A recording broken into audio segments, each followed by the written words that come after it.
Okay, hey guys, this is Josh with Inktology, and I just had to shut down my other YouTube, whatever this was, because it wasn't working. It wasn't working, dude. So I have to delete that old live stream and keep this new one. So give me a second. Let me just fix some of that. If my internet would work, that'd be great. Um, but whatever. Okay, here we are. This is the new live stream. Hopefully it worked out. There we go. There we go.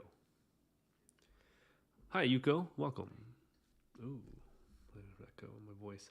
I just had to close down the last live stream because my audio system wasn't really working. But there we go. Back on track. Welcome, welcome, welcome. If you're new to the channel, please like and subscribe. And if you want to learn some art, we can help you here.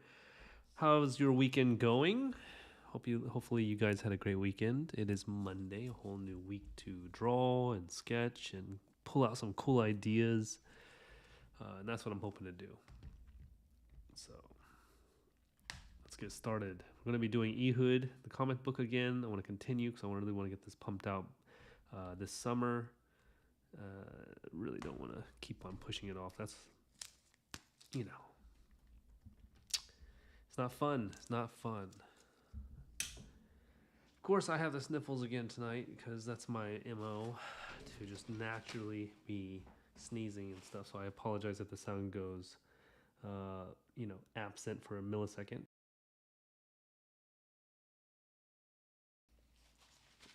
Okay, I'm wearing a glove because I was cooking today and I've got yellow fingers and it's weird. That's just it. All right, so let's think of this guy. I want him to be kind of a taller character. I want him to be a little bit effeminate. I want him to be kind of slim, not super muscular. He should kind of reveal a little bit of skin, but not too much. It's obvious in the time period. So I'm just going to start going with some ideas. What's with my light here? Come on now. Come on, light. Stay up. Ay, ay, ay. You guys. What's happening with my setup today? There we go. Okay. Anything new? Anything fun happening in y'all's lives for the weekend?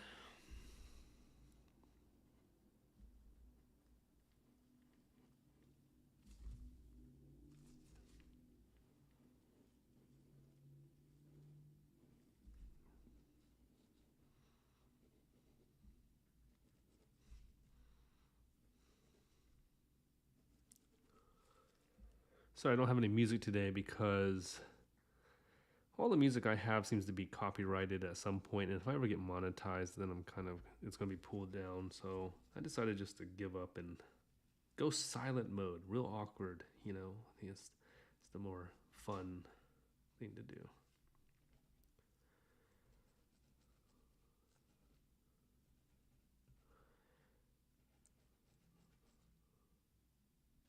Ooh, no. You get to be a potato this weekend. That's the best. Unless, obviously it sounds like you're sick. That's not fun. Sorry to hear that you're on the honey diet. Hey, that's good that you got to draw a little bit. The throat. That's the worst annoying thing, right? When your throat is like jacked up and you're like, you can't do much and it's irritating and it's a terrible feeling. I totally feel you. Totally get you.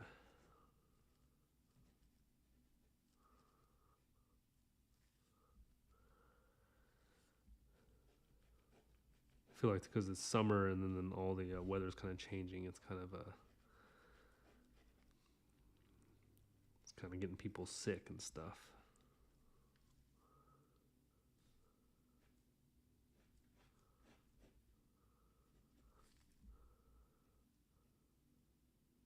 Well, thanks. I'm glad it's okay that there's no music because I ain't putting it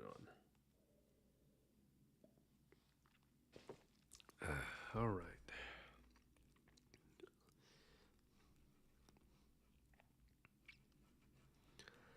I feel bloated today because I made some quiche, and I'm a big fan of quiche. Quiche is like awesome. I made a really good spinach quiche, um, but then I ate most of it before I got on the live stream, and what a terrible idea that is.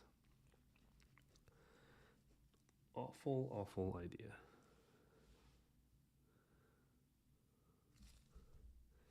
At least you're at the end of the illness. That's good. Hopefully, you'll have the rest of the week to kind of feel better.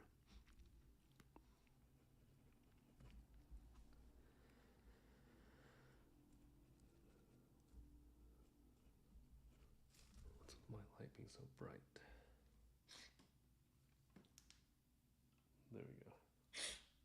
A little bit darker is better.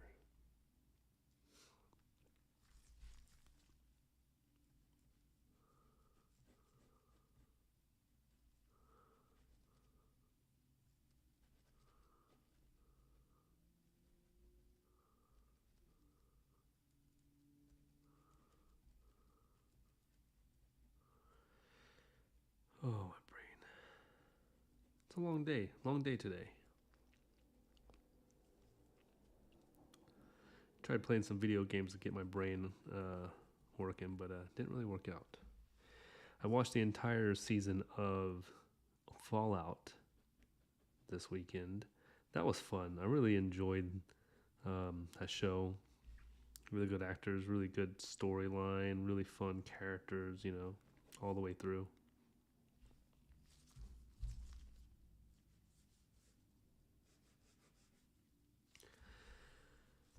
Huh. Aigo.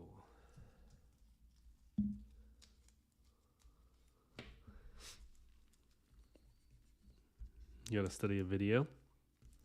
Yeah, I think you're good too, Randy. I think you're doing just fine. The stuff that you know and what you're learning is, you'll get there. It's just practice.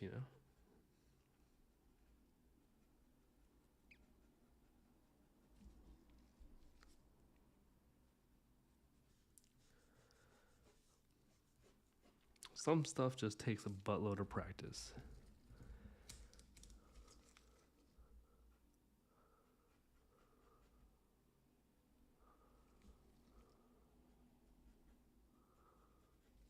How did I jack this up? Because I put his shoulder too low, that's why. I'm like, the proportions aren't working out. So, let's let's get his shoulder up here, stop it right there. There we go. And then shoulder, bicep, curvature, this elbow, and then there we go. That's a little bit better. I want him to kind of be like leaning on the edge of a building. I mean, his hips aren't right now. I gotta fix the hips. Oof. And his butt could be better.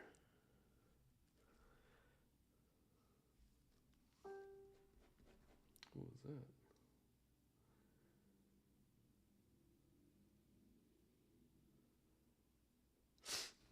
Well, I don't know if the goal is to draw without references.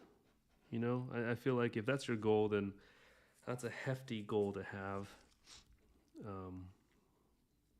I mean, it's good, I guess, to know that kind of stuff, but it's a lot of taxing on your brain to always have to create new characters. I mean, I flipped through so many photos of references to build my characters. Like, I just sit there and just sift and sift and sift. So it's not like I'm not using references.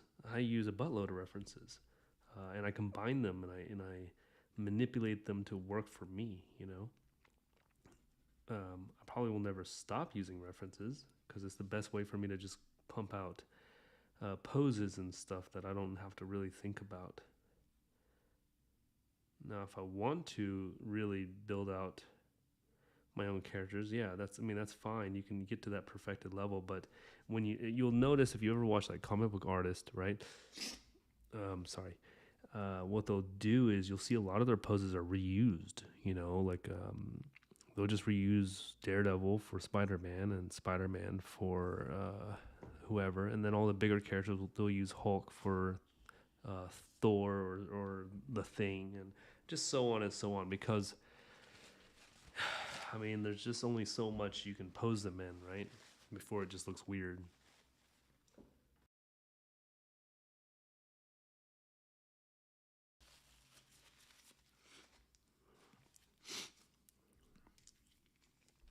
Oh my gosh, my nose. So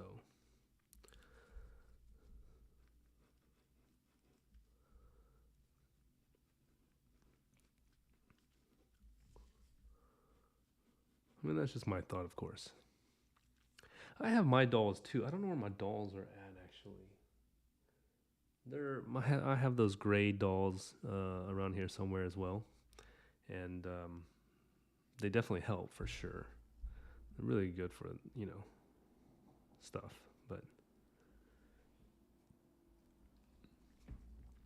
I like to do photos of myself. Honestly, that's one of my greatest resources. Is I'll set up a light system and take photos of myself, um, and that would that gives me a really good range of like the lighting as well as the poses I want and the angle I want.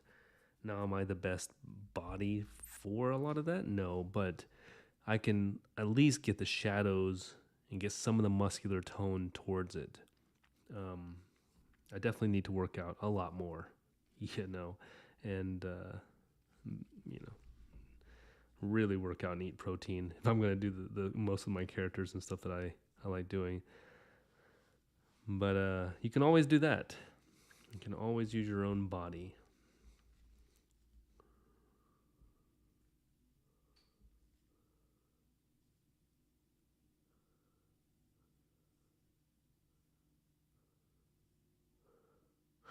Finding a good reference, is hard, especially when you have the pose in your mind. That's where the block system helps out because then you can kind of block out, like right here, you can just start doodling shapes and stuff to kind of get them in there so you don't forget the pose.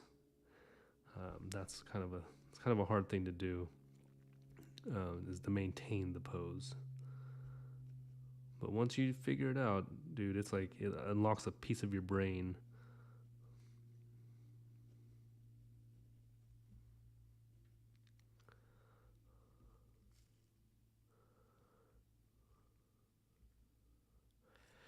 So here I have him sitting on. Why did I put his hand like that?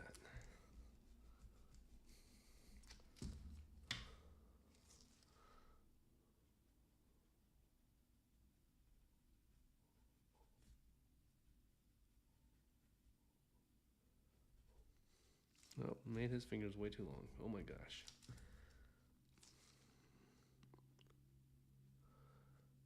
Watched a really funny movie today. Something about treasure. Don't forget the treasure. It's a new movie on Prime, but it's got Conan O'Brien on it, and it's kind of like these three friends that go and find this treasure. It's absolutely hilarious. Like I haven't laughed that hard in so long. Um, Brilliant film. Really good comedy. I can't think of the name. Something about Treasure Mountain or Foggy Mountain Treasure or something. Um, Definitely give it a watch. Spectacular.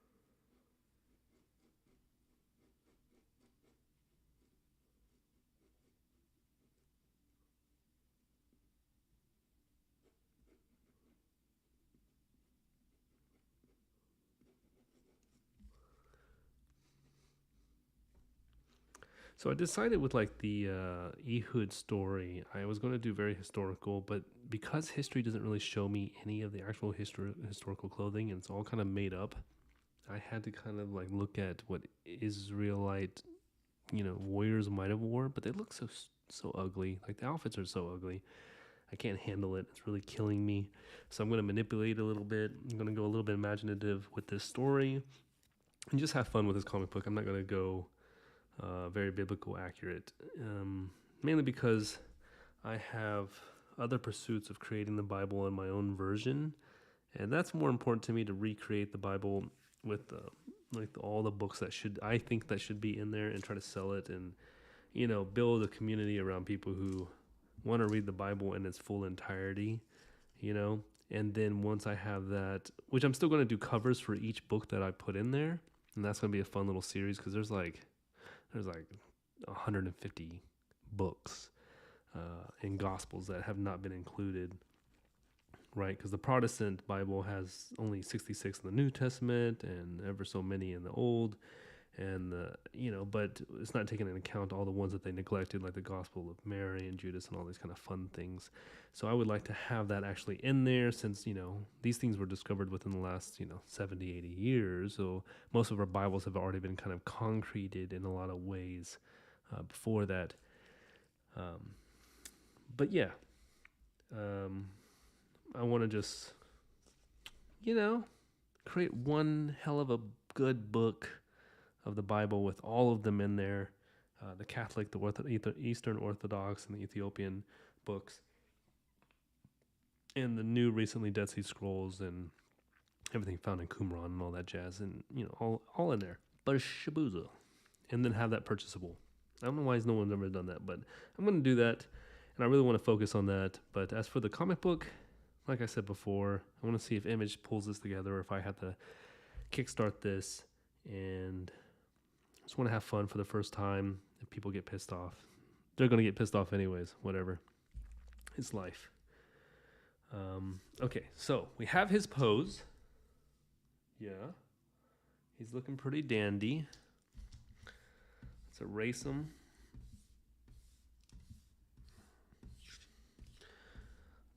Also, I put out a video today of how to ink a beginner's guide. That video was mainly for people who've never really inked before and looking for the simple process of it. It didn't give any kind of information on actually building out an ink drawing.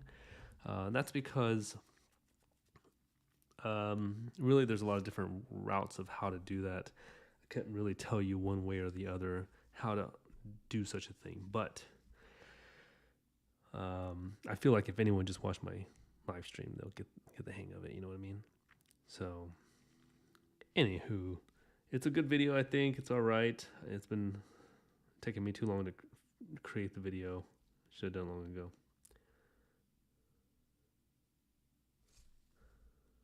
Well, thank you. I appreciate that, Randy. I hope that was somewhat helpful. I didn't expect it to be too, helpful, but I'm glad that you enjoyed it, because I was hoping to give people some insight of like the things that I have to think when you think about some things, what you need to do to create an ink drawing. Paper, pencil. Some people just grab paper and just start drawing and then wonder why it's not looking the way they imagined it, and they didn't realize, okay, well, this paper didn't work, or these pens weren't the right pens or pencils and stuff like that. But yeah, anywho. Part of Ehud is that he carries a cubic length sword or dagger in his inner thigh, on his right thigh. Now the problem with that, with the biblical understanding of a cubit, is that a cubit's pretty long. It's 18 inches, and nobody's going to be carrying that sucker in their thigh, because it's going to be stabbing them in the groin or in their kneecap. Like it's kind of a long thigh if that's the case. So I have to figure out where it's going to go. But he's left-handed, so he'd be reaching over and grabbing it from his inner thigh, most likely right here. So I guess the question would be, I have to add some kind of restraint here. The sword should be right here, or the dagger. Got to cut it a little bit, not make it a full cubic length. What is that noise? Facebook. What the heck?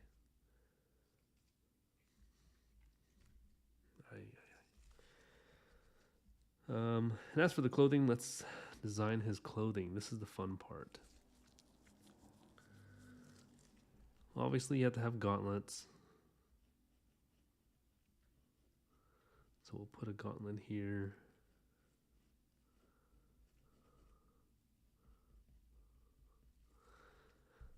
And maybe some strings attached. He is a warrior, well defined.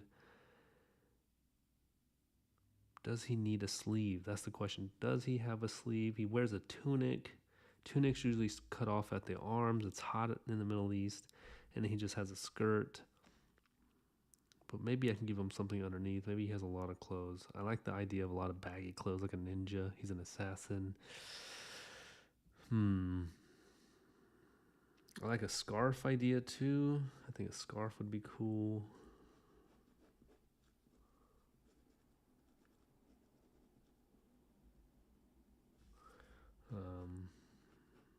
Yeah, I like the idea of a scarf.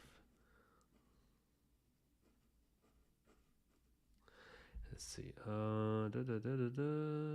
What should he be wearing?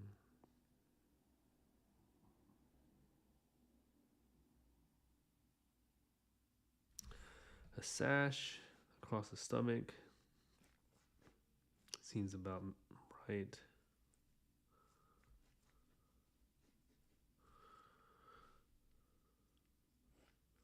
Maybe like this leather strap on the inner side that he can attach some stuff to,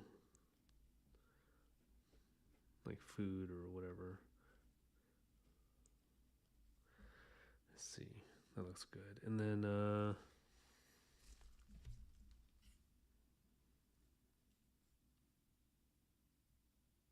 don't know why there's such a hot spot on him right now.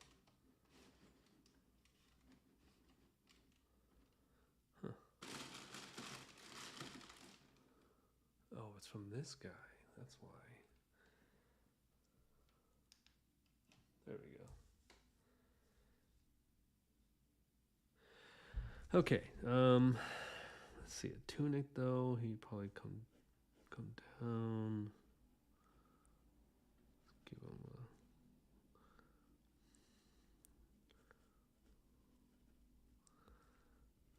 tunic wear.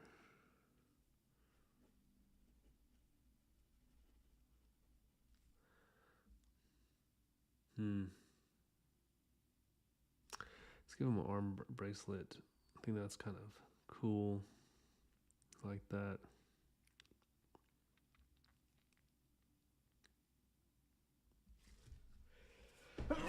Oh my god. Ooh.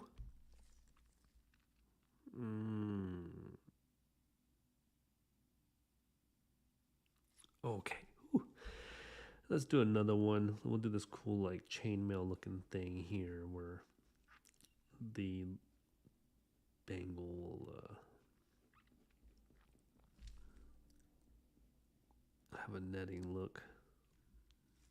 Kind of nice. Thank you. Sorry that was so loud. I apologize.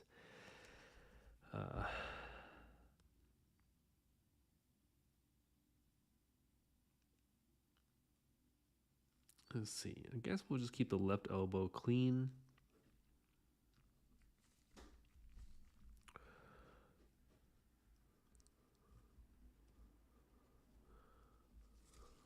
All right. And for the right arm, what should I do for the right arm? Hold on, let me see what I can do here. He's gotta have some kind of draped over cloak part over his leg.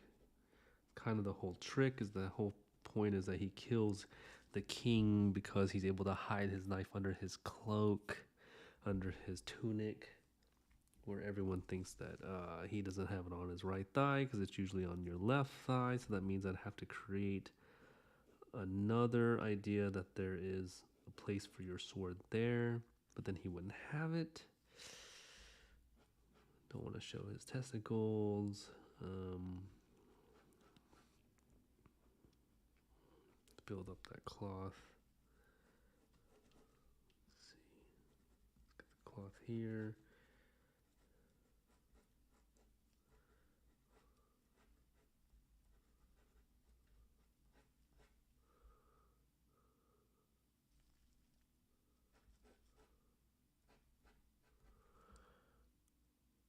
Okay, I gotta figure out where this cloth is coming from, because right now it is not working.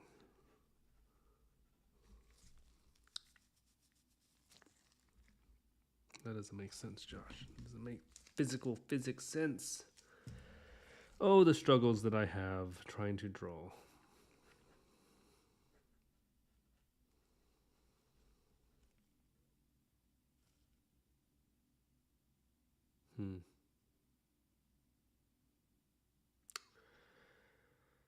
Uh,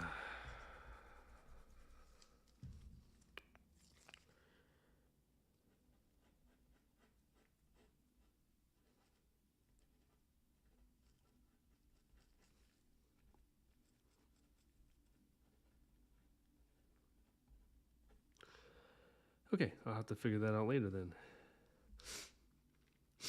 I want his legs to show. There's a sexual element that I'm trying to portray with his legs towards King Eglon, who is a man who is indulgent in his lustful desires.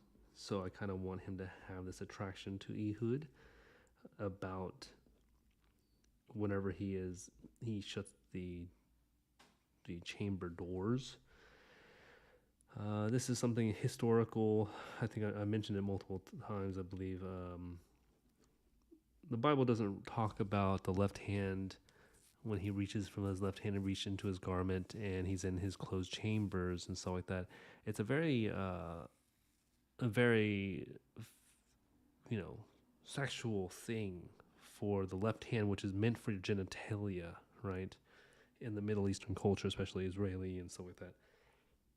In history, in antiquity, you would save your left hand for those kind of things, right? And your right hand would do your other objects and other things like that.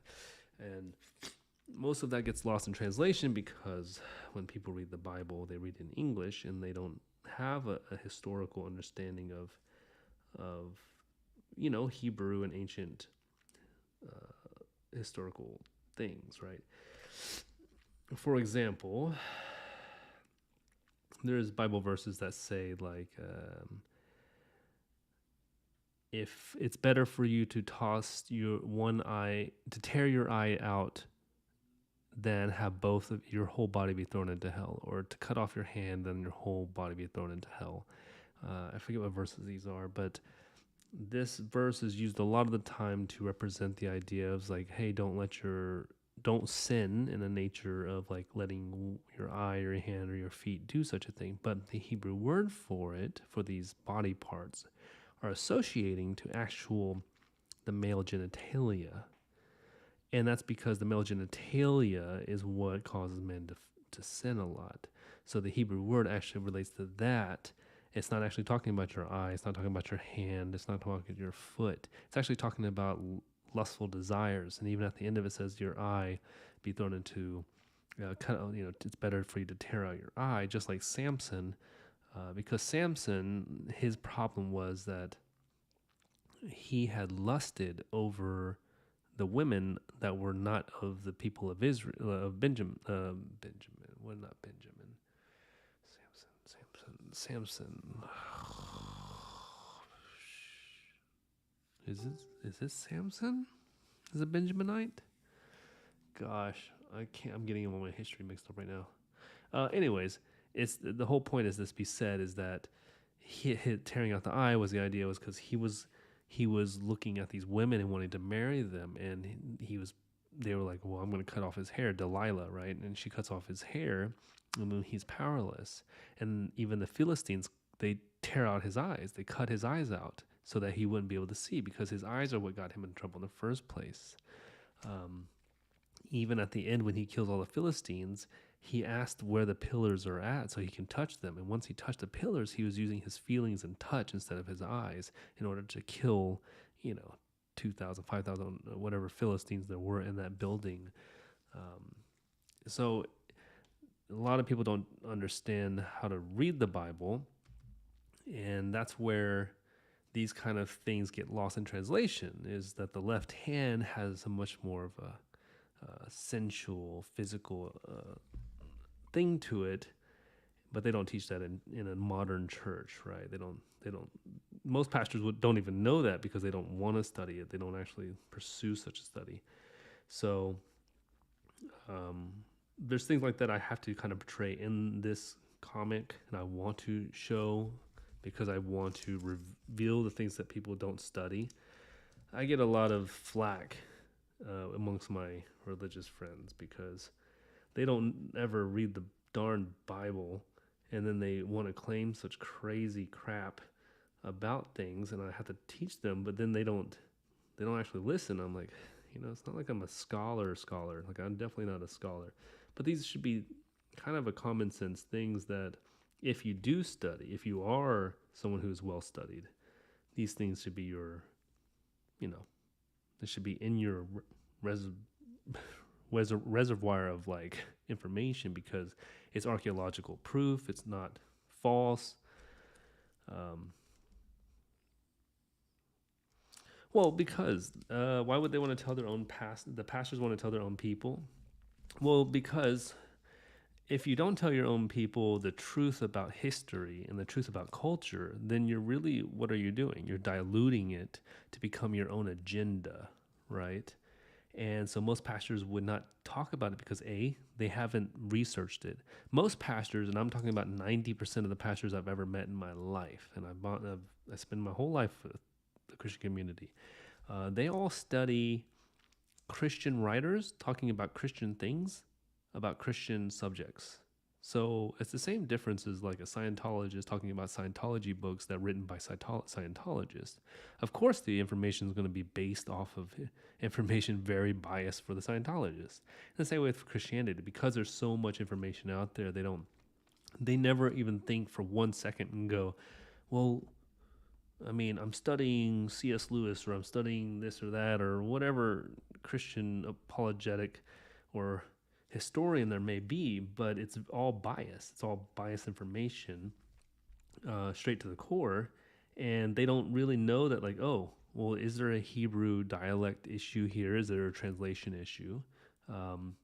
Do the other gospels kind of are they switched around in the Greek and the Hebrew?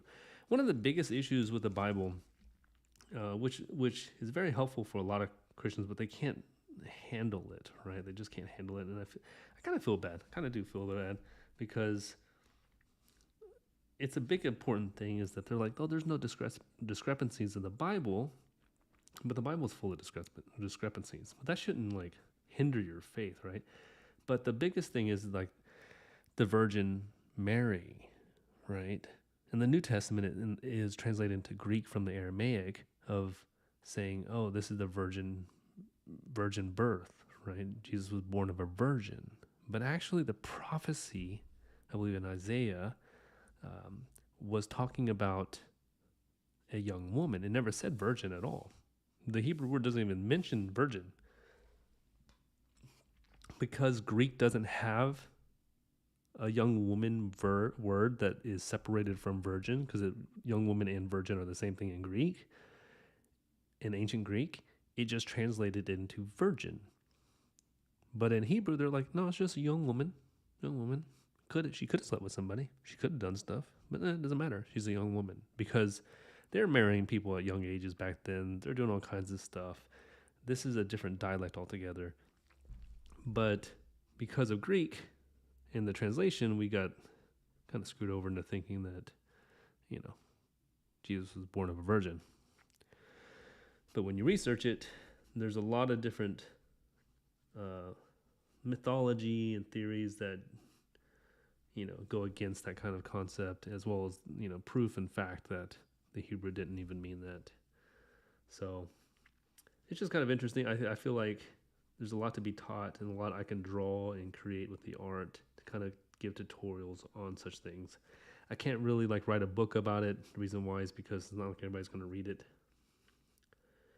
Nobody reads anymore. Reading's like a thing of the past. So, I don't like the way this guy's outfit is flowing.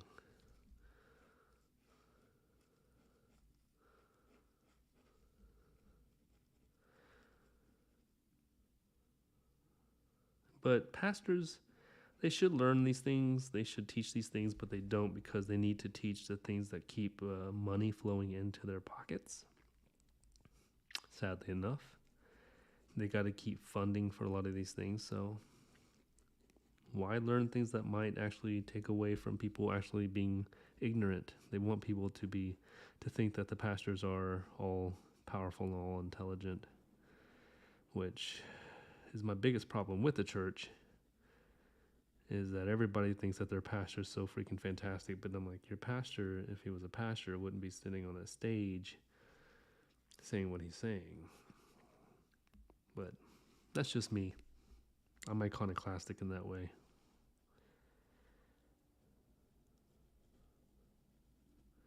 Iconoclastic. The weird thing is that even if I tell these things to people, they think that I'm like destroying their faith. And I'm like, why am I destroying your faith? Nothing of this should destroy your faith. If anything, it should encourage you to study more. That's what it should do. But, you're taught that anything that's outside, if you're a believer of a faith, any faith at that, usually, you feel like any kind of information that's not exact with the religion that you're serving is like anti your religion and you should be weary of its evil or something. Very strange.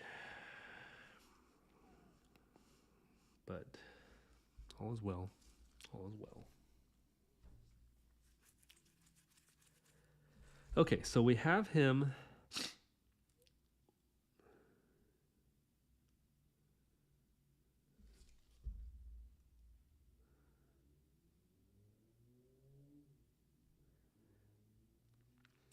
Why would they want to tell?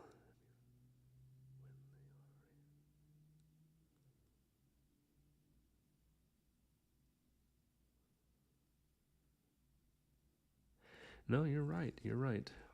I mean, one of my biggest issues is that the Catholic priest and most ministers and stuff like that, many ministers and priests and stuff like that have sexually abused children around the world and been gotten away with it because they're a religion, for example, here in America, and in Canada, when the church took over the indigenous population, the stories of what they did to the indigenous kids by stealing them straight from their families. Like, they'll see a kid walking down the street just for like 5 minutes down away from their parents, and they'll go grab the kid, take him to this school called a residential school, and the parents wouldn't be able to get the kids out. Like, straight up just wouldn't be able to, like, they're in prison kind of going to school, but then they'd be indoctrinated to the Christian religion, but at the same time they would be physically abused and sexually abused, and these things would happen on the daily hour by the nuns, women, and the priests, to the point where the young female girls who were young teens would be getting pregnant, or even younger than that, they'd be getting pregnant and then having to have forced abortions or whatnot, or if they were just killed because if they did get pregnant, they couldn't have the religion being tainted. But this would be all hidden by history, because history needs to protect itself when you're creating a country. And I've been doing a documentary on this subject with the indigenous tribes or indigenous communities, and it's crazy. I know some survivors from it, and the way they talk about it is insane.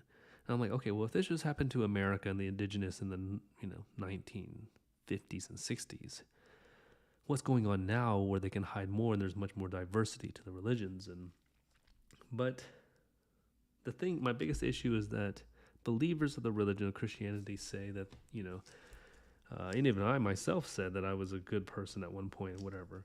But I never claimed to be a Christian, but I would still claim to be good whenever I'm not defending those who have been hurt and harmed by such religions. And Christians specifically don't want to actually do justice. They don't want to go and attack their pastors or attack these priests and get justice for it. They just want to be like, well, there's no perfect church, which is a little bit of a cop-out, especially when there's hurt children and people who've had terrible lives due to the religion. So I definitely believe that the religion itself is what's it's got a lot of change that needs to be done. But how do you do it? How do you change such a culture that claims to be the right, the right culture, the right good moral standing religion? How do you do it? And especially when they're into politics now and they're just demanding such things. Hey, Frozzy. Yeah, some have never left that place even after the death. Yeah, you're absolutely right. Absolutely right. Hey, Frozzy, welcome to tonight's drawing, which is Ehud. We're doing pretty good. He needs some work, but I'm getting there.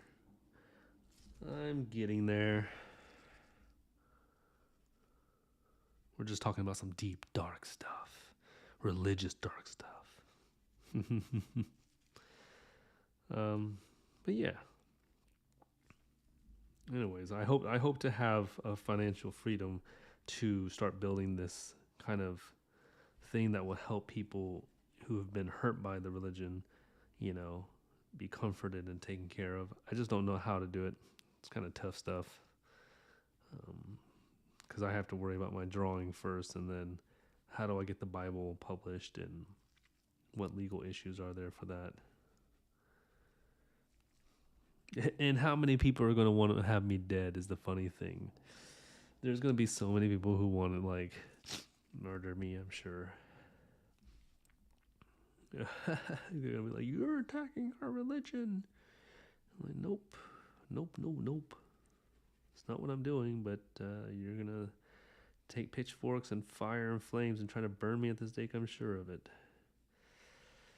The burden I bear. But someone's got to do it, Someone's got to do it.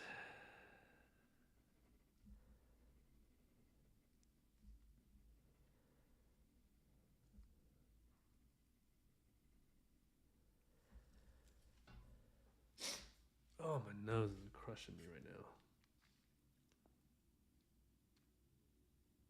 Okay, let me blow my nose real quick. Hold on. But we'll see. On a lighter note,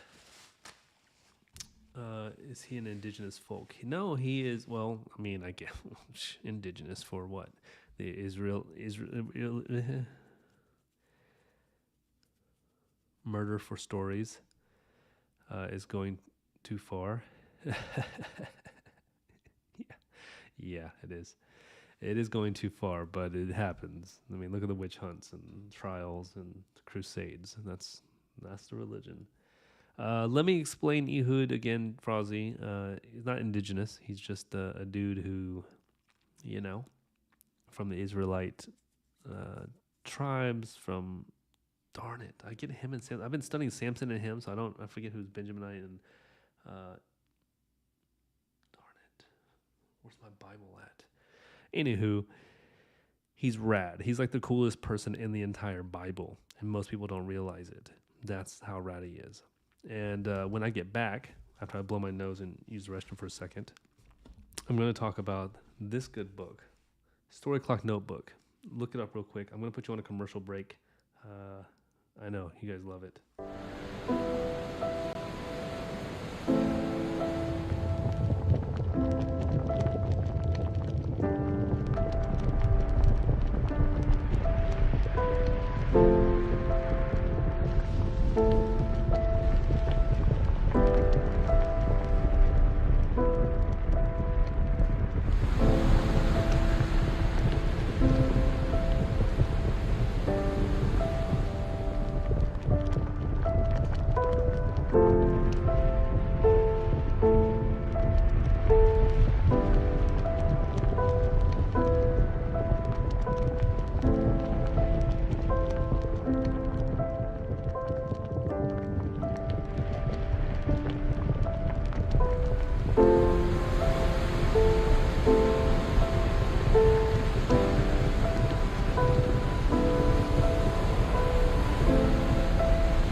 All right. There we go. So hopefully you enjoyed that little commercial. Sorry, I had to use the restroom, blow my nose, grab a drink. So many things I gotta do.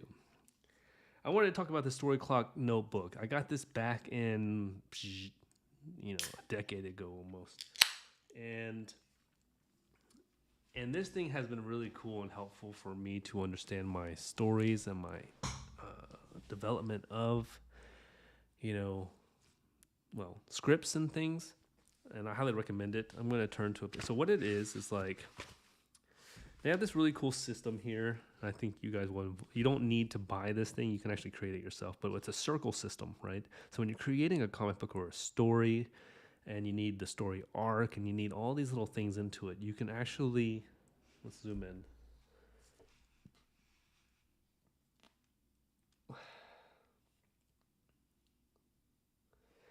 So you can see here, you got Act 1, Act 2, Act 3, opening scene, normal scene, and stuff like that. You just start clicking off the edges like a clock, and you see where they kind of match up. They should match up. There's symmetrical ideas here that will help you build this thing out. And then it even shows how to use it, right? You put your ideas here, you put your character fields, your theme fields, and you fill in all the gaps. And I'll show you how... okay, thank God I didn't just show off my phone number and all that crap.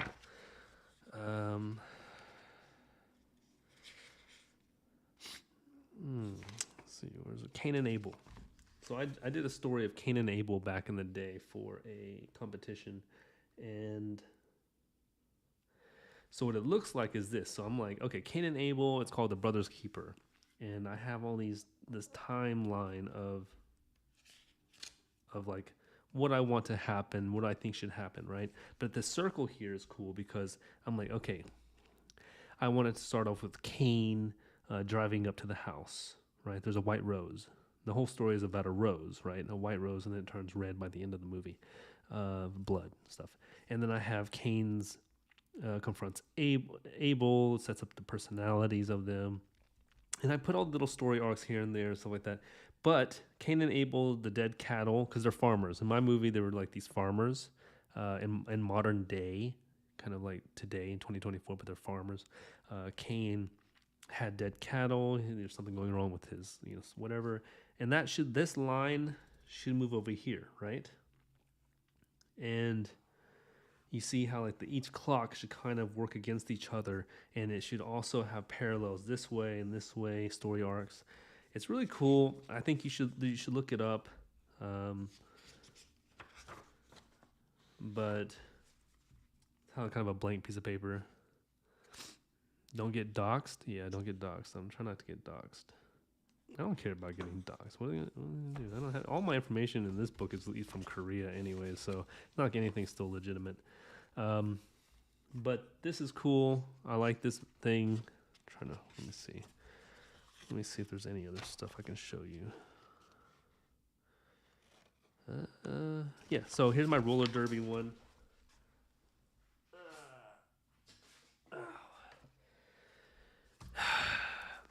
And you can fill out all these fun ideas. This is for 2017.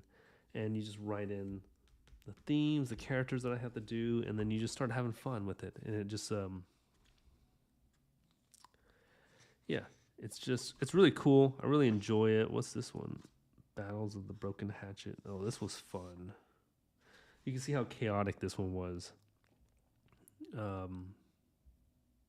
This was a script that I wrote with a comic book artist about a woman named Lucy in a post-apocalyptic Western film, kind of like a really cool Western, where she meets all these characters to go find her father's. Now that I think of it, it's very similar to Fallout. Huh, interesting. I wonder if Fallout stole it from me. Just kidding. Maybe just... Huh. Yeah, anyways, fun stuff. Check it out. If you ever have a chance to go to Story Clock Notebook, it's actually created by, I think, J.J. Abrams. I don't know if you guys know who that is. I think it's J.J. Abrams. Is it J.J. Abrams? No, it's Plot Devices. I thought it was J.J. No, Seth Worley. Sorry, Seth Worley is the creator, and he does really cool stuff. He did a Kickstarter back in the day. Um, yeah, it's pretty dope stuff. Anyways, check it out. I thought I wanted to introduce you guys to that in case you guys are creating stories. Just go to Story Clock Notebook. You can go to I think you get it on the website plotdevices.com, right? Ignore the sticker. I don't know what the sticker's from. Um, yeah, that's what it is. Plot Devices. That's where you should go check it out. Anywho, let's get back to Ehud.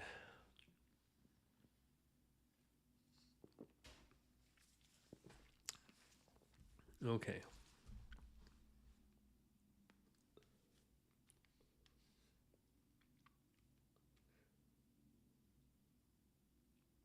This is a really rough drawing of him. I feel gross about drawing it like this. Oh, nice. You found a PDF. Sweet. Yeah. Definitely check it out. It's very cool stuff. I kind of want this thing hanging here.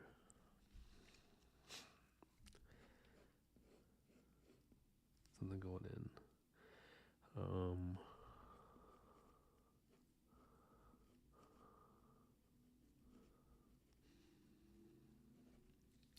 Okay, let's draw his face.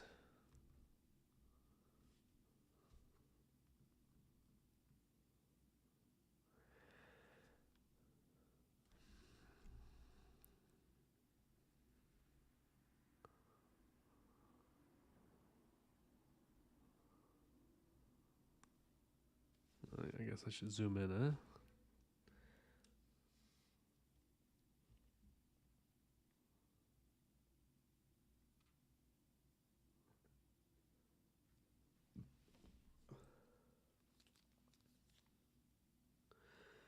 Sing AI to help me write story? Really? I've never even heard of Sing AI. So it helps you, oh man, AI to help you write a story? How crazy. I didn't even think of that. I bet you could really rail out stories quite quickly on AI. Man, that's a good idea. I should look into that for sure. I've just been using AI to help me with my job applications. My goodness.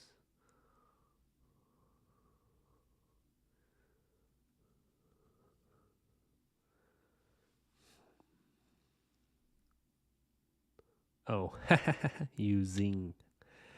Uh, no, I mean, I never just thought about using AI for stories. Actually, that would be smart. I could probably input my entire script and tell it to fix it all. And be like, hey, fix all the plot points and see what it comes up with. And then I can just alter it. Oh my gosh, that's genius. You're a genius. I should totally do that.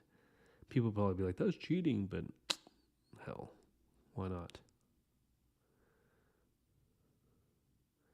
Yeah. I mean, AI what's the difference between me researching Google and then just doing the same thing? And AI at least does it for me so I don't have to continue researching all day long. That'd be good.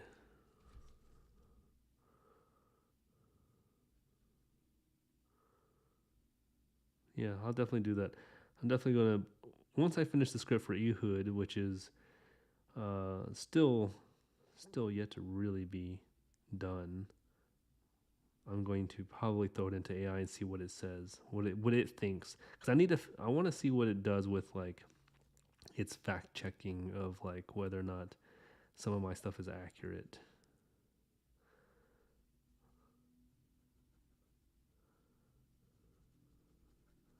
It definitely helps with my research, that's for sure. Yeah, definitely. I mean, there's a lot of issues with AI, buttload, but what it can do is if you understand a little bit of it, it can really could push your work a little bit further than you sitting there all day.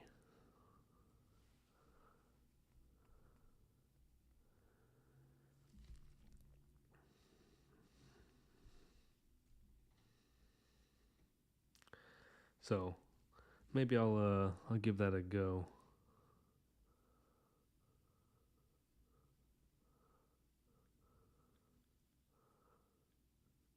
It's really good about doing like my taxes. You know, if I need help like figuring out my income or what this means or that means, it does math really well.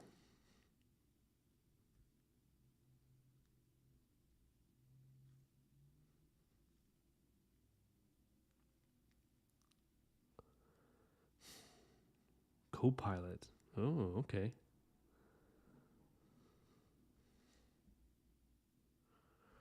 My guy does not look the way I want him to look.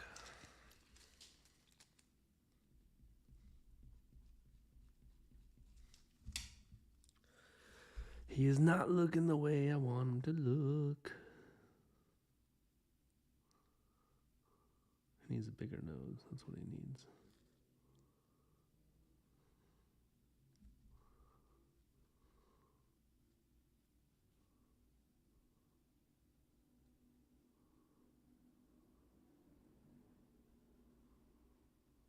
There we go.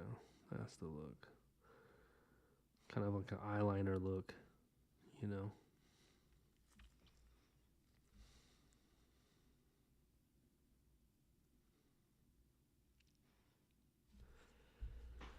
I've been thinking about using AI to help me do some coding, to figure out how I can code this video game together and stuff for my board game. But man, I can't do it. I'm doing so many things at once. It's like it's literally burning me out. I'm getting overwhelmed, and card game and board game is actually failing at the moment because I'm not able to actually take care of it the way I should. So I'm wanting to use AI a little bit more to, um, help me out in that field. But we'll have to see.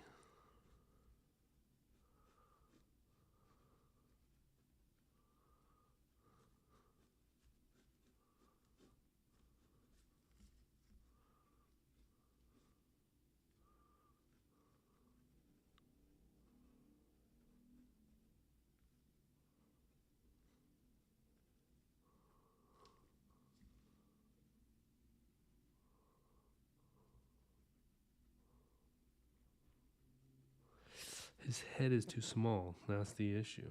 Darn too small.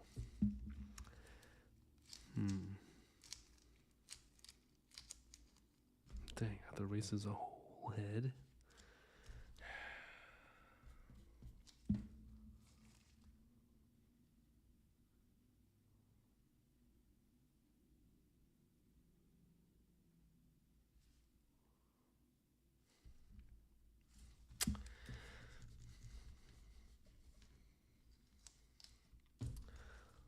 The issues I go through with creating characters, especially at an angle where I can't get above my character and see his proportions.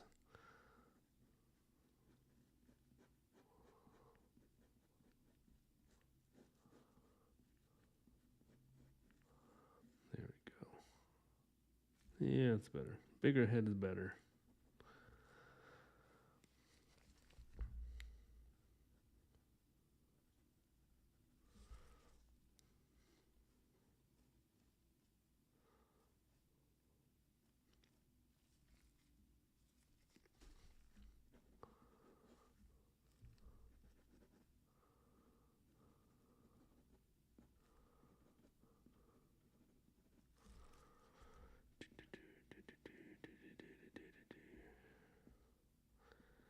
There'll be a few days at the end of this month that I will not be doing live stream. Just to let you guys know.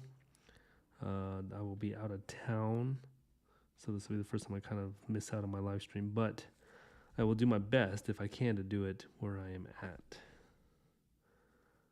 I'll be heading to see some family and do some fun stuff out of state.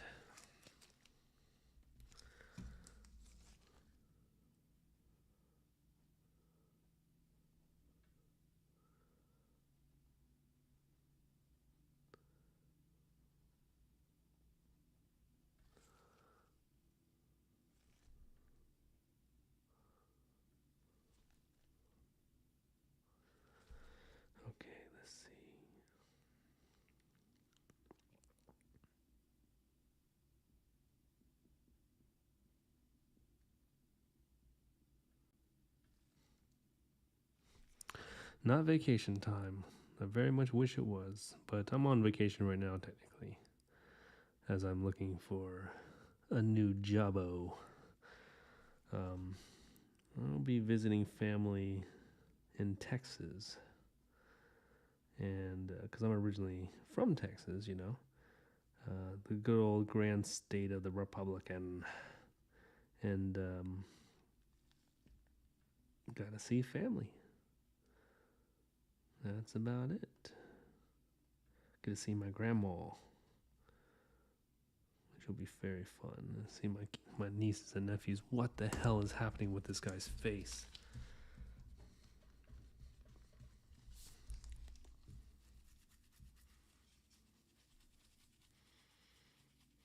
Okay, you know what? Today we're not doing his face. I'm having a bad day with faces right now. We're moving on to drawing him in a different pose with different stuff because he's kind of frustrating me right now.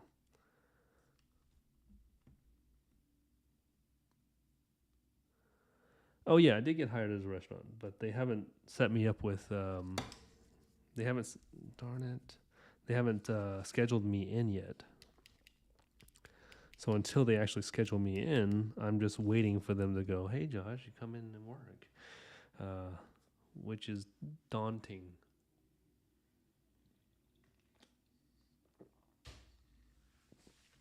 And on top of that, it's only a weekend job, part time. I need another job. When you live in Los Angeles, you need like 3 jobs. And right now I'm only with 1, so, not that great. Not that good.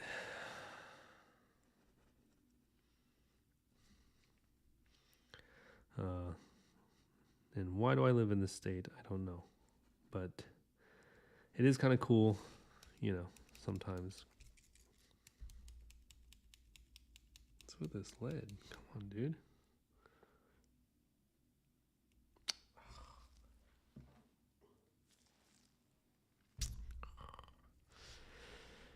All right, whatever. I'll use the lid that it's up to. So just for you guys to know, for educational purposes of drawing techniques, when I sketch like this, my lines are very rough, and they're rough because I'm keeping my mind free from being super precise and stuff, and I'm just doodling, right? And this is okay when you're at pencil stage. When you're in pencil stage, you can be rough as you want, right? You can literally just do whatever the heck you want, and it'll be all right. But when you go to pen stage, you want to erase all this rough lines and then kind of single out your one strokes and really take your time. And this will take you from a level, I believe, and this is my perspective on it from my own experience. This will take you from what people have told me is called amateur hour to professional style looking art, right? And I don't mean that in a negative way. I mean that as in like the sketchiness. If you did this with pen, it just wouldn't have the right feel of looking clean like a comic book artist or someone who's doing a perfected piece. And that's most of the time what people are looking at when they're taking references or trying to learn how to do art. And then they look at their piece and they're going, well, why the heck is it not looking the way I want it to, when why isn't it looking like Wolverine or Cyclops, whatever, whenever I feel like I did exactly what they did, but it's not. There's a line works that get bypassed in the mind and the sketchiness that will actually help you get better or have your artwork look better, and you'll feel better once you do it and you see where the clean lines are, because it's you move from systems. You go from sketchiness where your mind is just throwing out these ideas of a guy flinging a sword right now, to a clean piece of artwork where whoever's throwing the sword is a character fully developed, and how do I explain this?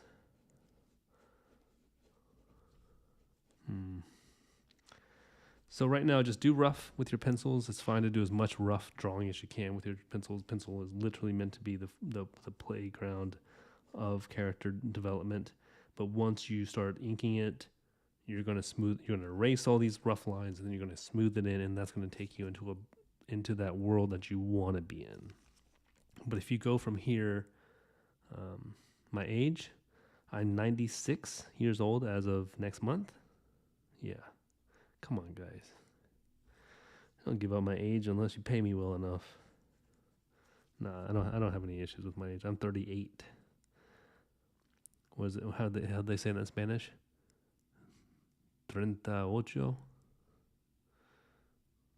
Or they say it in Korean. 38. Yeah, something like that. Yeah, 38 years old.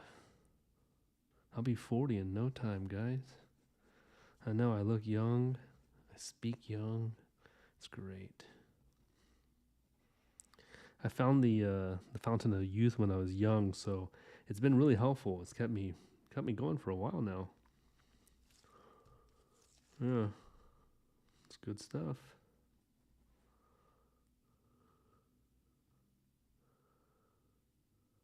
That's right. Confident marks making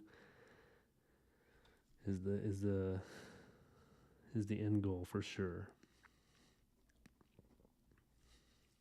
I think I think for artists that are trying to learn, one of the things that hinders them the greatest is the fact that they're like, oh, well, I don't understand why it doesn't turn out the way I want it to turn out in my head. And I think a lot of that has to do with the fact that they're not taking enough time to do the drawing that they want to draw, but also they're drawing the same style of drawing as they did with the pencil. And that could be one of the leading factors of why, art's not coming out the way it should be.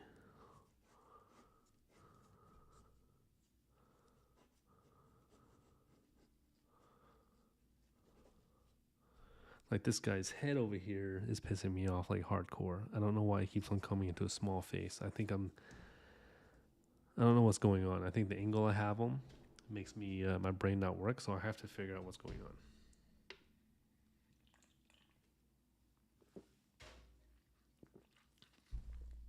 Oh no, my computer's about to turn off.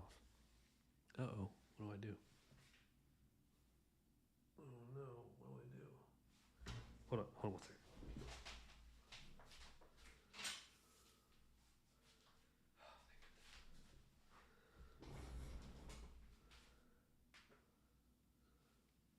Okay, hold on. I gotta plug this thing in before it dies. It's about to die on me, and then we'll be lost. Oh, we're lost. We're lost already. I'm sure of it.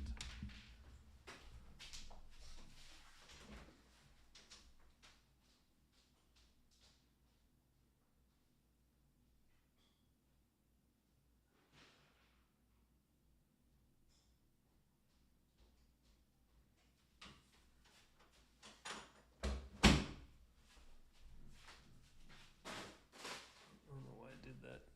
Oh, come on.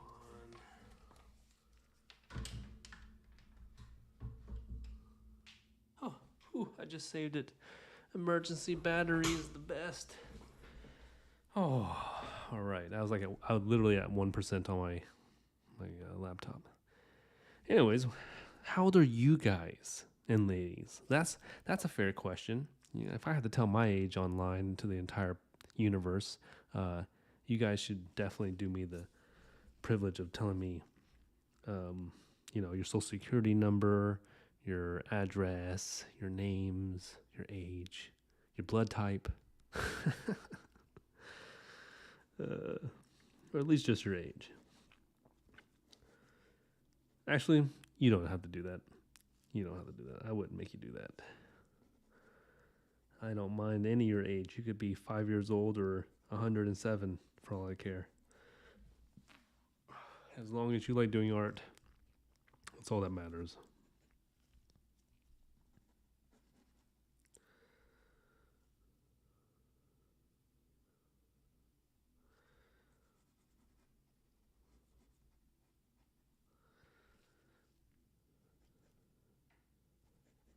No, you don't have to. No big deal. No big deal.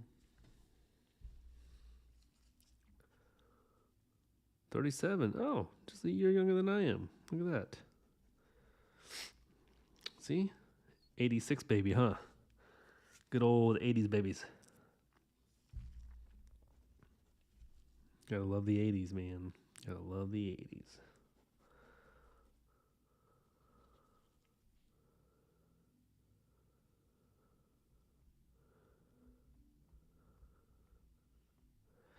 Well, that's what 30s do. I literally crack my. You can probably hear my. What is it? You hear that? That was just my elbow stretching, not even doing anything. I pop my back like 3 times in the middle of the night every night.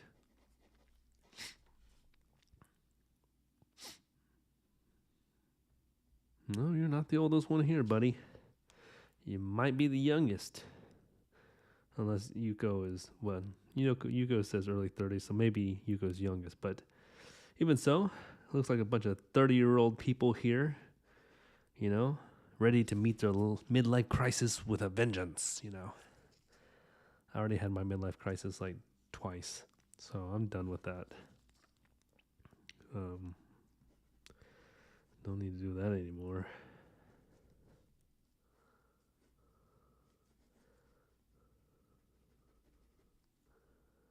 $31. Yuko wins for the youngest one here, and super talented.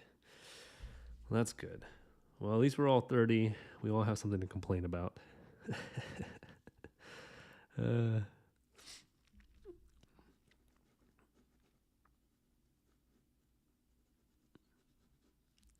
I have a kid that I mentor, and he's only like, he's like 16 years old, young kid, and he is super talented in the arts and extremely talented in what he does, and it just makes me wonder, like, how on earth do people just have the time and freedom to do it? But then I have to remind myself that in this day and age, the freedom to be creative is a lot more accessible than I think when all of us were growing up, when working, college, and stuff like that was a highly pressed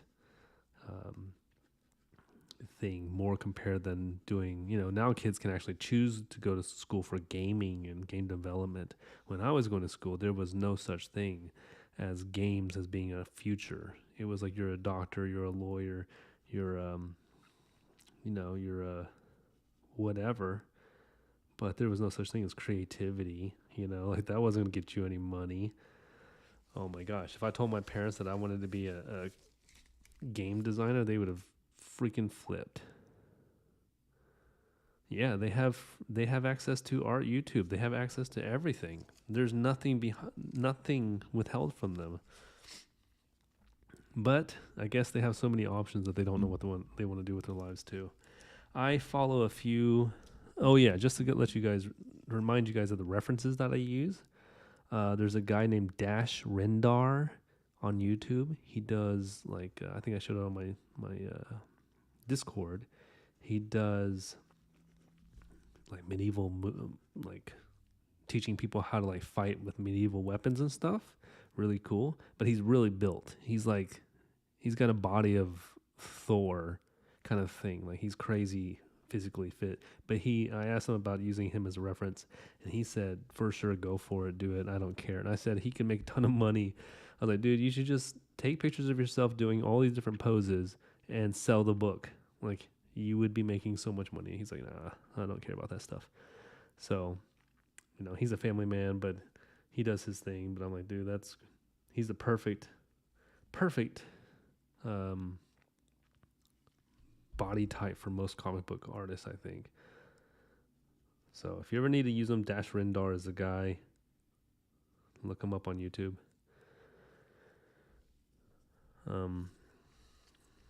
But yeah. There was an artist. There's an artist that I follow called. Her name is Alyssa Chung. Alyssa Chung. I think Eliza Chung. She does these YouTube videos like how to draw the most powerful figure in the world, kind of stuff. She's real funny, real quirky, and she does a video where she plays video games and that kind of stuff too. And she's young. Yeah, he did shut down the reference book, but whatever. That's his loss. He would have been perfect. I think he would have made the killing off of it, especially with that hair, beautiful hair. That man's got beautiful hair. Mm-hmm.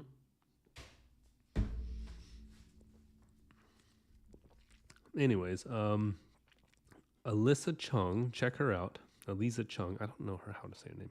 She's this Asian girl who does these artwork and very talented. But one of the things that I actually like about her, I just watched one of her most recent videos, and she was actually tearing up and crying on the video, talking about how hard it is to be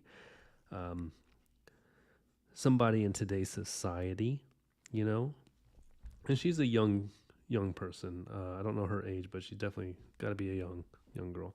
And it made me think of like how hard it is to feel so much pressure in today's society of like needing to be somebody on YouTube or social media and having something to live for, something to do, but then not having really real friends.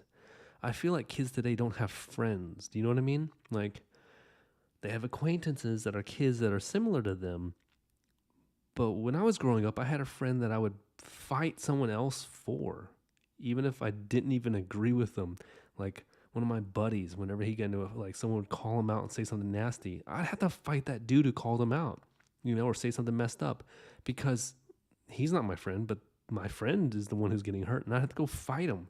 You know what I mean? Like there was this like friendship loyalty. There was this thick or thin blood kind of like friendship. And I feel like today kids have such they're on the internet, they're on Discord, they're on Instagram, and they're challenging each other so much that there isn't a friendship, but there's this judgment all the time, and it's very hard for them to feel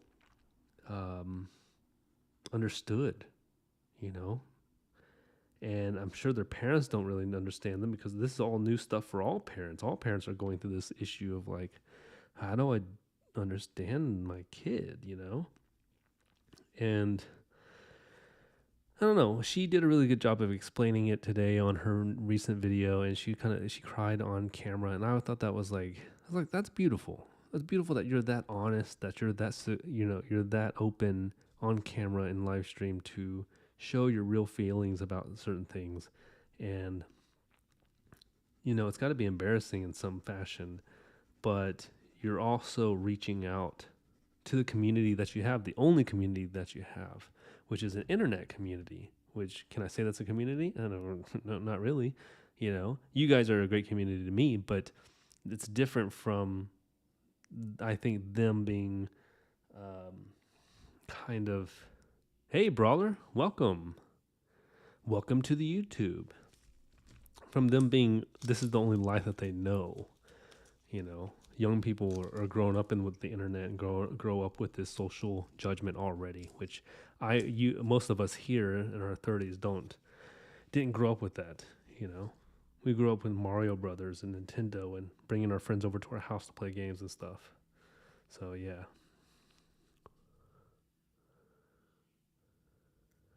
Yeah, they definitely absolutely do lack. But it's not like you can teach them about it, like it's gone, it's done. That generation's finished.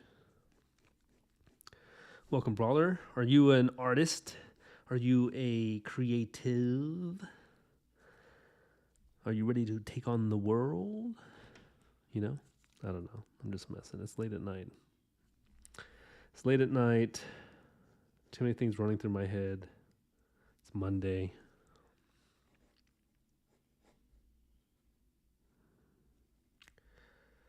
Still drawing Ehud, trying to figure out what he's going to look like. This guy's a little bit more muscular than this dude. This guy's a little bit thinner here. Gosh, this jawline thing is killing me. Maybe I'll bring up his face here.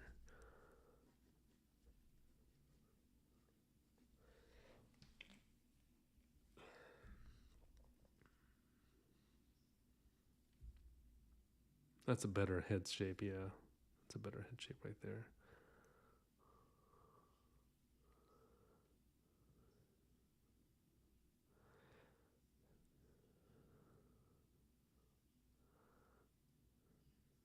Yeah, they were in it younger than us, and that's the hard thing. They don't have any basis of what it means to like deal with social issues and stuff like that. I think that's one of the hard things is that social issues get left behind real quick because you can just run away to your internet or whatever. So, yeah. Good things take time. That's an example. For sure.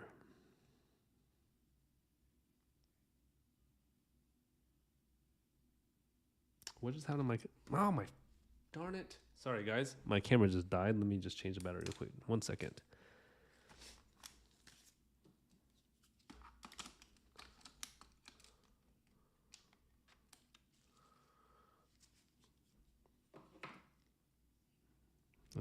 Bada boom, bada bang. Come on. And we died. No, we're good. We're good. We're back on 100% battery. 3, 2, 1. Come on. Work it. Okay. We're back on. So,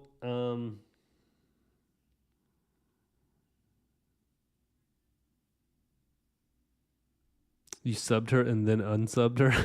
Why? Too much? Too much to handle?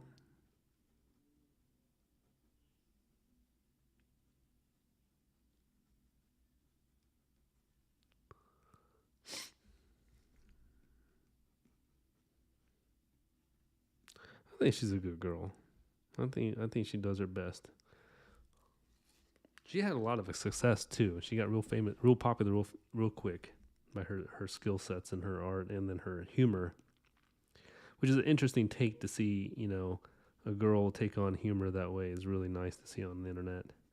Because it's a very bold statement. All her stuff is like kind of a bold statement thing. It's like, how do you draw the greatest armor in the world? You know, like who's going to say that? Like what? But then she, you know, she's just having fun with it, and I think that's a fantastic way to kind of approach, you know, marketing yourself. Is like, obviously it's not the greatest armor in the world, but she's gonna take a swing at it, like my character here.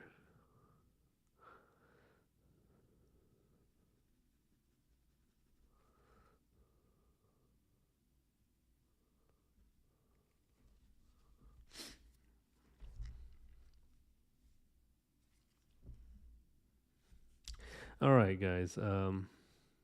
Yeah. You probably did watch some of her shorts. I watched them quite a bit. Ehud, should he have a beard or should he not? That's the question. Do you like the beard look as a main character, or beards are usually a secondary character? You know, what do you guys think? I want your input.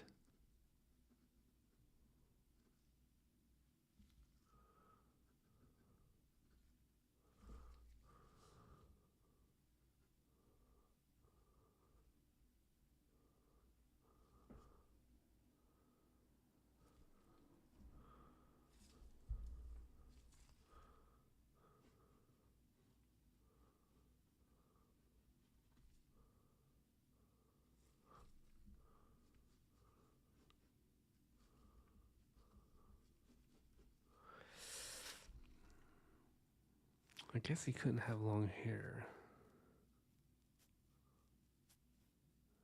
Yeah, they did have hairy beards back then. I think they did. Don't know. It's hard because like I want to make him kind of effeminate in nature.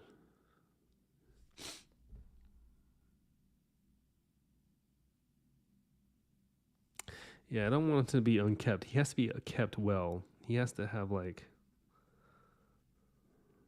He has to look clean. He has to be well shaven if he is. But it has to look kind of attractive. You know what I mean? Like it's got to be. But it can't look modern either. It's freaking tough. Don't know how to really design this guy right now. I'm losing my focus. I had a whole thing planned out when I was starting the live stream, but then I guess they would do ponytails in the back in the day because they don't do ponytails back in the day. What am I thinking? He would just have long hair. He would just have beautiful long hair.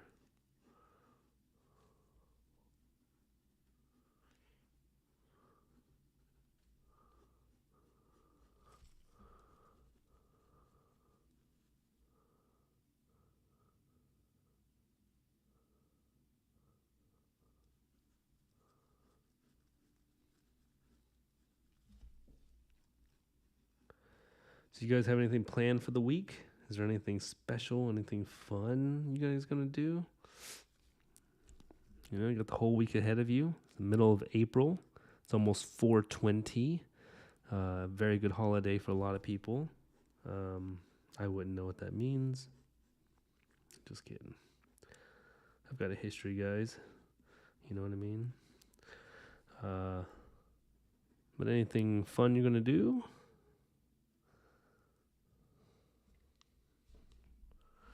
I feel like that's too tight. That should be it's a tunic, Josh. It's a tunic. Come on, man.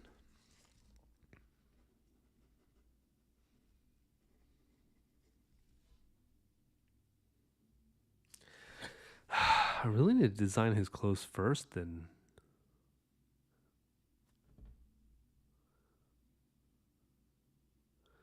Young people, I feel like they treat people like the clothes they can wear.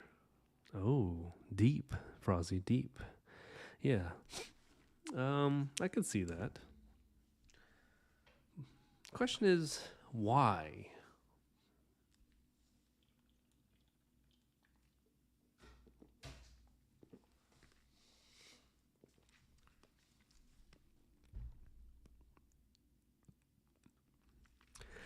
That might be true. They don't cherish people the way that we had to be forced to cherish.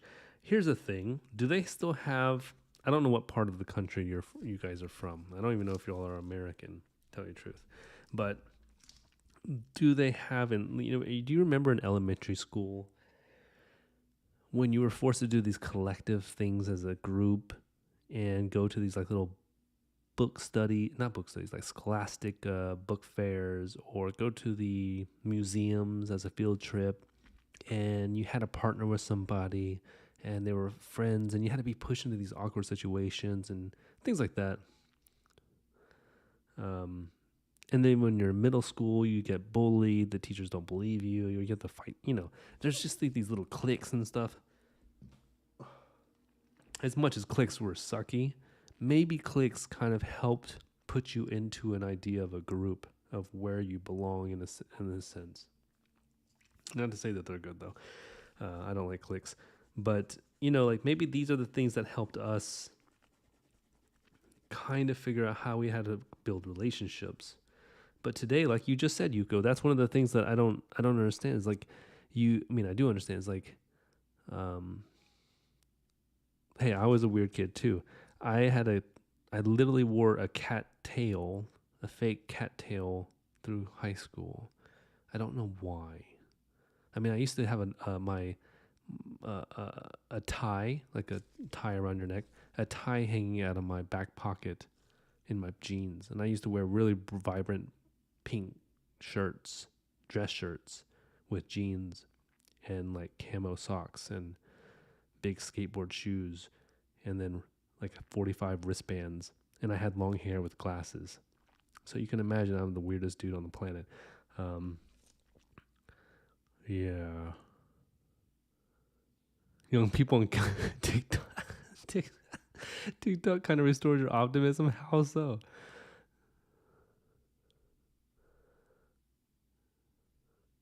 Oh, you should be a guide. When I look at TikTok, I get instantly scared. I get instantly terrified of what's happening. There is no way on earth I get optimistic about the things I see on TikTok. It is so sketchy. I'm like, oh boy, please don't put that in your mouth. Please don't put that in your mouth. Don't do that to your body.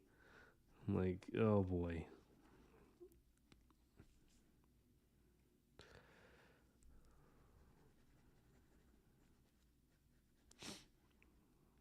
I don't have much hope for the future of our generations, but I don't know what to tell you. They're lost in many ways to me, but I can't be judgmental to them. It's kind of our fault. We wanted this progression of the human culture through technology without, reconciling what issues we needed to take care of and how we should have utilized it. And then sure enough, our kids are like, well, hey, TikTok, you know.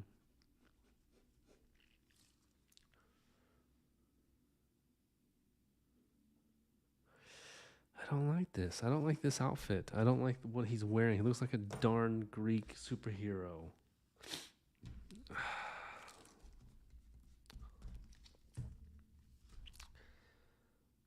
Okay. What can we do? I don't want this.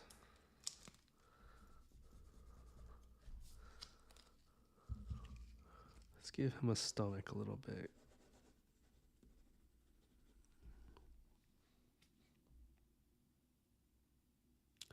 You're fighting with your own generation. Oh, me too, dude. I got into fights because of my color of my skin. I feel you there. I got in fights because my name was Joshua, right? And because I'm Asian. White kids who thought Joshua didn't belong to me as an Asian kid would fight me. Remember the kid too. His name was Josh Warren. Yeah, I'm calling you out, Joshua Warren. You jerk. You should have fought me yourself instead of sending your goons on me. That goon sucked at fighting too. Didn't even finish the fight. I had him in a chokehold, a headlock. And I was like, dude, why'd you? Like, I literally asked him. I was like, why? Who are you? I don't even. He was just a friend of this man. I remember like it was yesterday, 6th grade. Kid came up. No, 7th grade. Came up to me. He's like, I want to fight you. I'm like, who are you? Like, who are you, dude?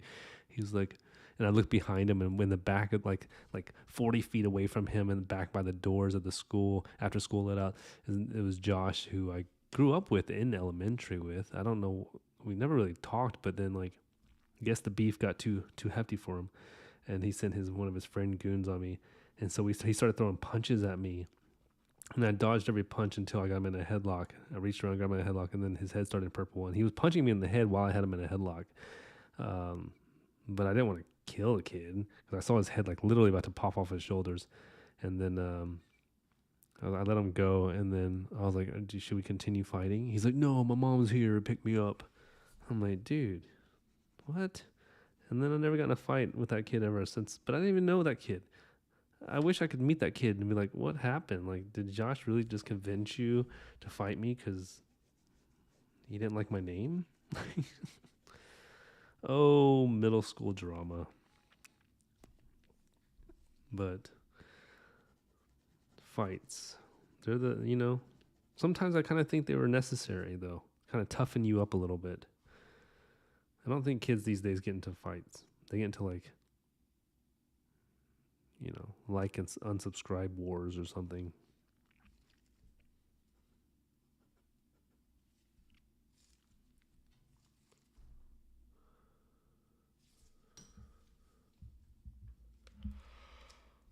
Oh yeah. Heck, I have no idea. I have no idea. I want to help the kids these days though, because they need it. No role models anymore. Back in the day, we used to have role models. You remember role models? Who was your role model? Mine was Bob Ross. No, mine was Mr. Rogers and Bruce Lee. Two very similar guys.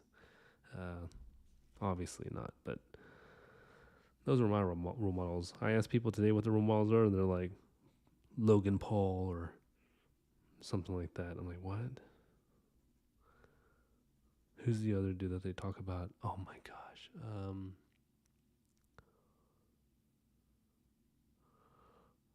Oh shoot. I don't know. I forget the names. It's sad though. Your role models were fictional characters, like Master Splinter from Ninja Turtles. He was my fictional character.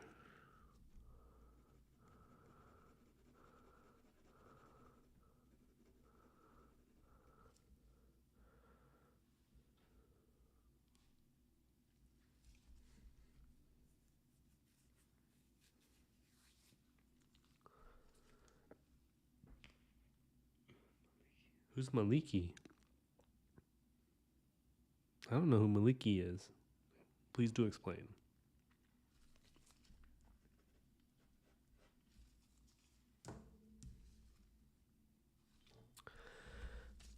Okay. I'm gonna show a quick before we end. I'm gonna show this quick like how to ink it once you find your character. This is not my character. I didn't accomplish what I wanted to tonight. We're just gonna have to try again tomorrow. Another sketching night. You know what I mean? But I just want to show viewers who are like, oh yeah, I made it this far in the video. Might as well figure out what Josh is gonna do at the ending.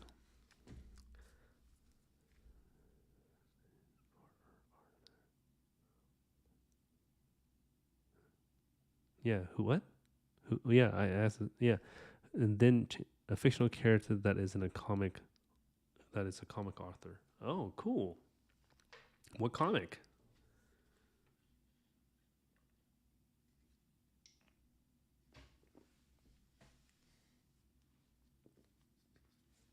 The comic is Maliki. The name is Maliki.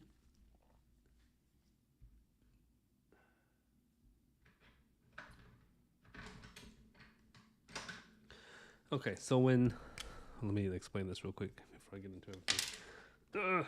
When inking, you know what? Let's just use my Pilot. I feel like doing all this. You erase the top layer with a kneaded eraser or any kind of eraser, so you can take off that lead that spreads, and that's why I'm wearing glove too. Also, cool. Okay, I'll look up the comic Maliki. Let's look it up right now, though.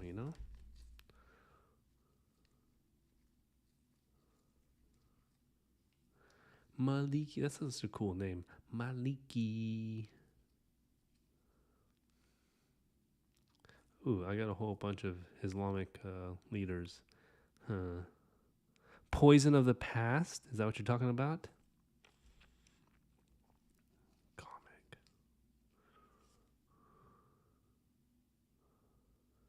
Yeah, I got a pink-haired girl from an RPG game as well.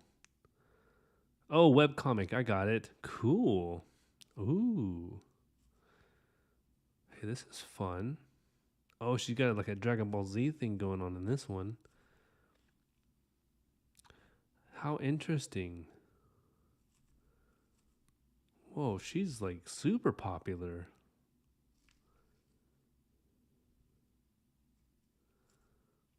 Interesting. How'd you find this stuff?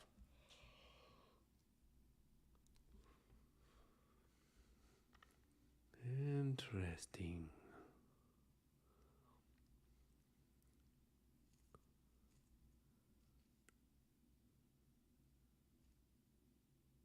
This is what I got here. Very cool. So she's a French author, huh?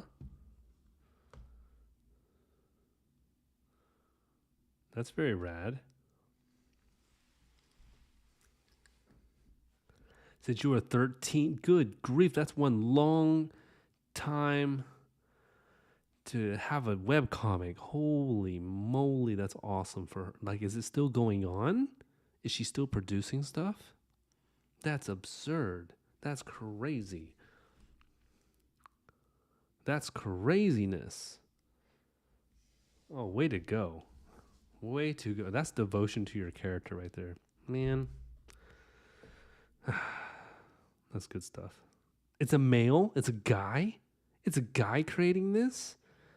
Okay, that blows my mind. That blows my living mind. That did not feel like a guy created that. The vibes, the colors, the graphic design of everything totally felt like a girl was doing this. Especially, you know what, usually that's like guys would give up on a character too and move on to another character. That's why I thought it was kind of a female. It's like I know girls, they can keep on going with a character if they love that character. Wow, that's kind of insane.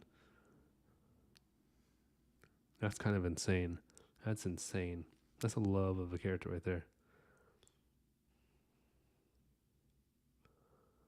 Wow. Wow. Mad props to Maliki. Let's give it up for Maliki. Like, dang. That's an artist in the core of an artist right there. Dang. Whew. Yeah, start as early as you can, Randy, because we're in our 30s. If we live to be 70, then that means we've got 40 years left, roughly. And that's still a good amount of time. That's a lot of time. We can create something amazing. So let's all work together and do that.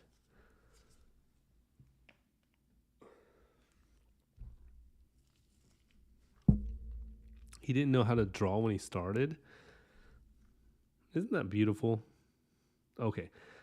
Before I start sketching this guy out, so what I'm doing here is I'm following the lines of my pencil, but I'm not doing a sketchy line drawing. I am just doing smooth lines around and trying to keeping it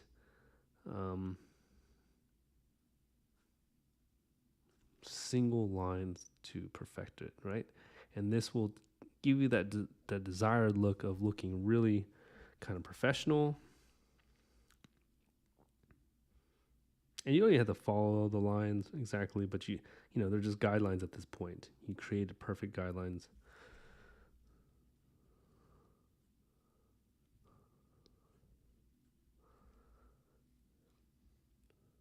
Yeah, show us, Frozzy. Let's see what you got. We gotta help each other out and figure out what we gotta do to become the artist that we want to be. I mean, that's what I want. I wanna do art. I want to get paid to do art, but my art, not the art that I've been doing for like companies and stuff. Golly, I hate it so much. Can't stand it. Done so much art for other people and designing their stuff and designing their content that, yeah, it's cool to get paid to do stuff like that. But then after you do it a couple times and you're like, I could have been spending time doing my own ideas and stories so much better.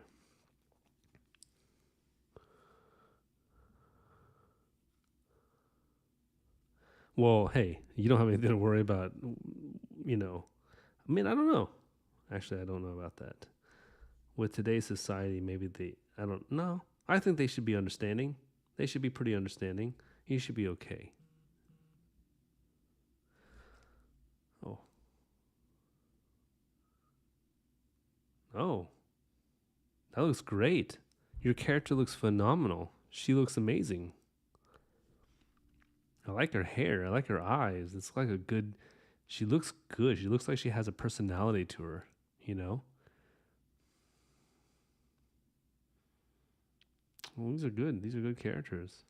She looks sassy. Your character, Fozzie. Yeah. Great job. It's good. See, I'm the worst at drawing females. I always will use a reference when I have to draw females. I will never be able to draw a female without a reference. So if you ever see me draw without a reference, you ever see me draw a female, it's for sure it's with a reference. For sure. Like there's no way of me hiding it. I've got to do it.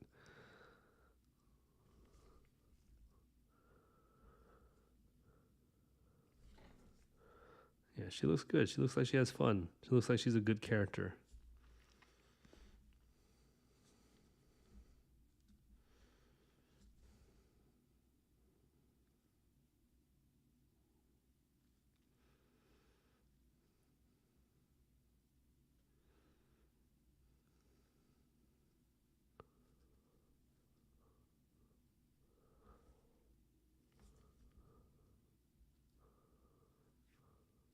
Oh gosh, my paper just bent. It's okay. It's called shadow marks.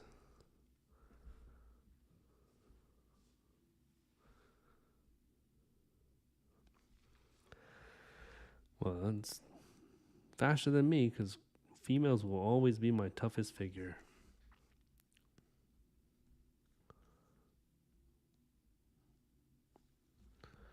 But even, I think about like Da Vinci and some of these other artists who do, human bodies perfectly. They have to use the human reference perfectly in order for them to create these females or men or whatever. But for them to create it out of their own mind, I wonder how biased they could be when creating it. Like, is the Mona Lisa a real person? Most likely. Um, and if it wasn't, then might be able to see why it wasn't. But I think I can't. I don't know. I mean, there's a lot of creative people out there, really skilled. I just need to learn how to create females better, more confidently.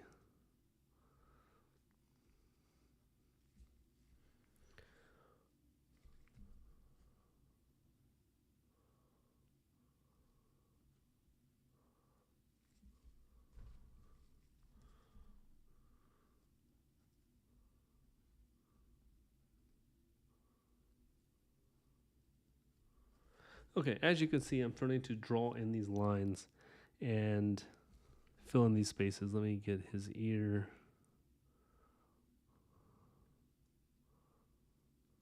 Give him that beard that we're talking about.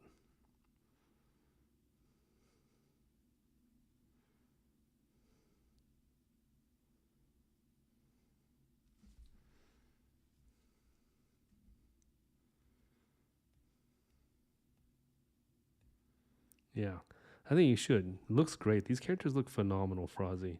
Like, they look really good. I think you got something going on here. It's solid. So definitely don't give it up and definitely, you know, build them out. So I want to see your comic books. I bet you would produce some freaking phenomenal comics.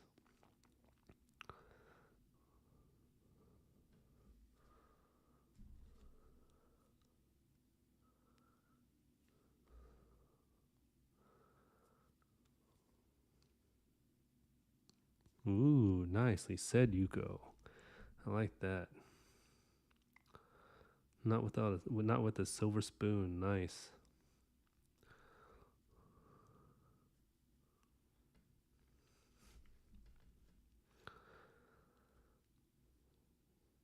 There was a character in a animation I just watched recently where the female character was really well developed. It was some animation that came out where she's like this monster character, and this guy's a knight, and he's in love with this other knight guy, but she's like this. She can transform into these different monsters, and she's trying to help him out. But it's kind of like a princess story gone wrong or something a little bit more imaginative. It was actually a major film, but I can't think of the name of it right now. My brain's not working. But it just came out this year. Um, anyways, I loved her character. I thought it was phenomenal. Truly epic. I like to see female characters played out differently than the princess story stuff. Can't stand that. Doesn't do any justice to the character at all. Like, we just keep on pigeonholing our female characters into these weird need for princess or sweet vibing. I don't get it. That kind of stuff.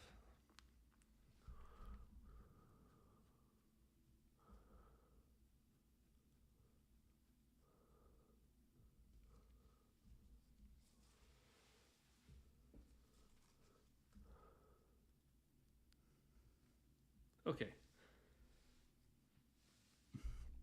So, just to end it, I am drawing in this character's shadows real quick. Now, these lines probably won't be it. I'll probably black it all out with a marker, but I'm just showing what it looks like when you detail a little bit and shade it. it's cleaner than doing lines. Let me just use him because he's already pissing me off. Like, if you're just doing this, you know, I did this in the last video too to explain, but if you're doing this, it doesn't look good compared to smooth single lines that outline everything. So try, once you sketch it, to move into a smooth, confident lines, as Yuko mentioned earlier, and you're going to find that your drawing really pronounces itself much better. It also leaves room for you to build it out too. And if you make a mistake, you don't have all these lines to try to cover up. But yeah. Anyways, guys, this was fun. This was a fun night. I'm a little frustrated with my character. Tonight was not a successful character development night. I'm going to go punch a wall real quick and, you know, get my anger out. Did not turn out the way I want. I created pretty much Thor and a drunk Loki. That's pretty much what I ended up creating. I am not satisfied whatsoever. So I'm going to return to this idea another time. Meanwhile, while my brain refigures out what's going on, someone had recommended doing the Mad Arab from some show. I forget the show or the comic or the movie or the book, whatever. Lovecraft. So I might do that tomorrow. But anyways, it's life, right? Thank you guys for hanging out with me tonight. I really appreciate the conversations and the insight into y'all's lives. Also y'all's, ages, of course. But I hope that we can all progress together in our art and encourage each other and also help each other. Whenever we produce something, we can help each other market it out and get each other to the point where we want to be as artists. That would be amazing. But yeah, you guys are all super talented, very, very awesome people. And I hope that y'all have a super great night. If y'all are creative, go out there and create. And thank you for watching this channel. Please don't forget to like and subscribe if you're new. And yeah, sorry I didn't really get anything going, but you know what? That's art. See y'all on the flip side.